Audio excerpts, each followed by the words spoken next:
بسم اللہ الرحمن الرحیم۔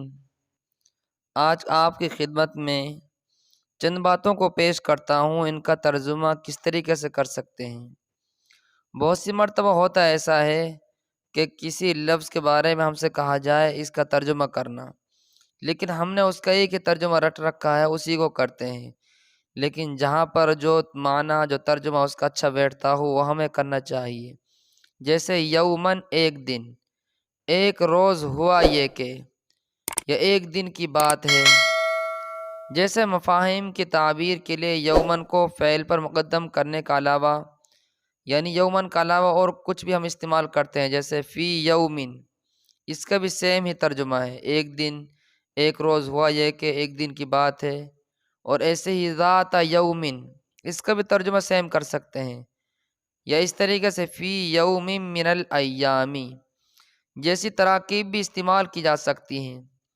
اگر یومن کی جگہ لیلتن، مساءن، صباحن جیسے کلمات استعمال کر کے فی لیلت من اللیالی، ذات لیلتن، فی مساء من الامسیہ، ذات مسائن، فی صباحن، ذات صباحن بولے تو ایک رات ہوا یہ کہ، ایک شام کو، ایک صبح کی بات ہے، جیسے مفاہیم ادا ہو جاتے ہیں۔